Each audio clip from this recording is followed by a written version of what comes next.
Programme में दोबारा खुश आमदीद। अफाक साहब, एक आपसे सवाल छोटा सा पूछना चाह रहा हूं कि ये बताइएगा कि आपने तवील अरसा जेल में गुजारा, अब आप बाहर आ गए हैं, तो आपको कहीं ये खतरा महसूस तो नहीं होता कि आप कहीं दोबारा आपके खिलाफ कुछ साजिश हो जाएगी और आपको गिरफ्तार कर लिया जाएगा और आप दोबारा जेल चले जाएंगे? शोएब साहब, उस किस्म की साजिशें तो अब भी हो रही हैं कि जहां मेरी रहाइश है, मैं अपनी रहाइश पर आया हूं और उसके बाद अल्ताफ के जो दहशतगर्द हैं उन्होंने कारकुनान को मुश्तइल करने के लिए आने जाने वाले लोगों को, विजिटर्स को रास्ते में रोककर उन पर तशद्दुद किया है, गालियां दी हैं ताकि हम मुश्तइल होकर कोई इक़दाम करें। हमने सब्र का दामन हाथ से नहीं जाने दिया और हमने तमाम साथियों को पुरअमन रहने के लिए कहा है और हमने जो भी शिकायत थी उससे गवर्नमेंट को आगाह किया है ताकि उनको कोई मौका ना मिले। लेकिन इसके बावजूद जाहिर है हुकूमत के पास बहुत सारे और ऑप्शंस हैं, वो किसी भी वजह से दोबारा बंद कर सकते हैं, हमें गिरफ्तार करके किसी भी झूठे मुकदमे में या अमन ओमान का मसला बताकर हमें नजरबंद कर सकते हैं। लेकिन अगर मुझे नजरबंद कर भी देते हैं अल्ताफ की ख्वाहिश पर, जिस तरह वसान साहब ने बाकायदा कहा, ऐलान किया मीडिया के सामने कि अब हम आफाक अहमद को इत्तेहादियों की फरमाइश पर दोबारा नजरबंद नहीं करेंगे, ये इस बात का इकरार था कि हाँ, माजी में इत्तेहादियों के कहने पर मुझे गिरफ्तार करके पाबंद सलासल किया गया। तो अब आपको इस बात का अंदाजा हो जाना चाहिए कि अल्ताफ हुसैन के पास अगर मैंडेट है और वो सच्चे हैं और अवाम की हिमायत पर उन्हें यकीन है तो उन्हें मुझसे खौफजदा होने की जरूरत नहीं थी। मुझे आजादी के साथ सियासी सरगर्मियां करने के लिए छोड़ दिया जाता, लेकिन मुझे वो इस शहर में भी मेरे घर को मेरे लिए नो गो एरिया बनाकर सियासी सरगर्मी से रोक रहे हैं, जो इस बात की दलील है कि अल्ताफ हुसैन के पास मैंडेट, स्नैच किया हुआ मैंडेट है, अवाम ने उनको मैंडेट नहीं दिया। आप अभी तक नजरबंद हैं?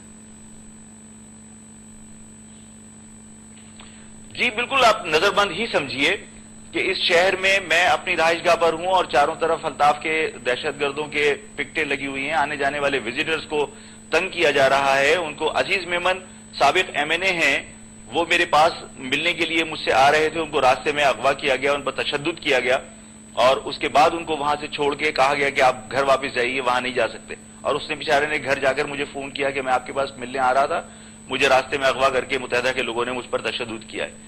तो जाहिर है कि मेरा घर, बज़ाहिर आजाद हूं मैं, लेकिन मेरा घर एक जेल की हैसियत इख्तियार कर गया है। मेरे लिए वो जेल है और मेरे जो विजिटर्स हैं या जो मुझसे मिलना चाहते हैं उनके लिए वो नो गो एरिया है इस वक्त। लेकिन आप अगर इतनी पॉपुलर हैं आफाक साहब, तो आप शहर में बाहर निकलें, लोग आपका साथ देंगे और आप सूरत हाल को तब्दील कर देंगे, ये तो कोई लीडरशिप ना हुई कि आप अपने घर में पॉपुलर नहीं हूं तो अल्ताफ हुसैन को मुझसे खौफजदा होने की जरूरत ही नहीं है। लेकिन उसमें आप देखिए, आपके तो अपने साथी आमिर खान आपका साथ छोड़ के चले गए।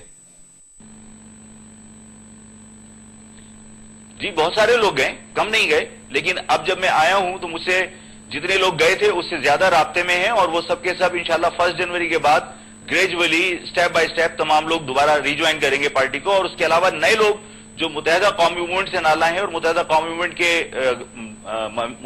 का हिस्सा हैं, रहे हैं, वो भी इंशाअल्लाह ताला 1 जनवरी के बाद स्टेप बाय स्टेप ज्वाइन करेंगे। मिर्ज़ा साहब, आपकी तरफ आ रहा हूं। मिर्ज़ा साहब, ये बताइएगा क्या वाकई कराची के हालात कभी ठीक हो जाएंगे और आप कब तशरीफ ला रहे हैं पाकिस्तान वापस?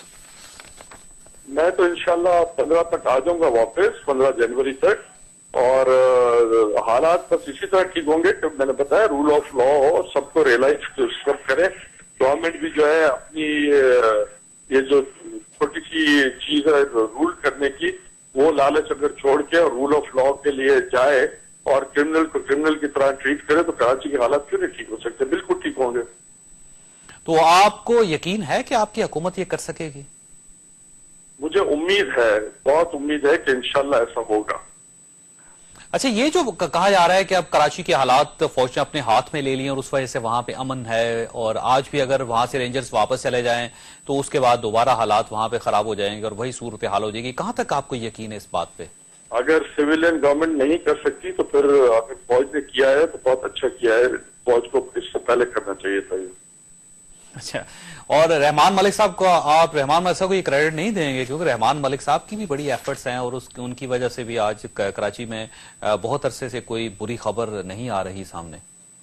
पूरे प्रोग्राम का मजा खराब कर दिया। लानत भेजो रहमान मलिक पे यार, किसका नाम लिया आपने? उसके हाथ में क्या है, वो क्या बेचता है? जी, मिर्जा साहब मैं आपका मशकूर हूँ। प्रोग्राम का वक्त हो गया। हमारे साथ जुल्फ़िकार मिर्जा साहब तशरीफ रखते थे, आफाक अहमद साहब हमारे साथ थे। ख़ासत कराची के हालात क्या बनते हैं ये तो मुस्तकबिल में ही इसका अंदाज़ा होगा, लेकिन बहरहाल हालात ठीक होने चाहिए, क्योंकि अगर ये हालात ठीक नहीं होंगे तो मुल्क तरक्की नहीं कर सकेगा, और अगर मुल्क तरक्की न करें तो उनके वजूदों को हमेशा खतरा लाहक हो जाता है। अल्लाह ताला आप और आपके अहले खाना को हर किस्म की मुसीबत से महफूज रखे। अल्लाह हाफिज़।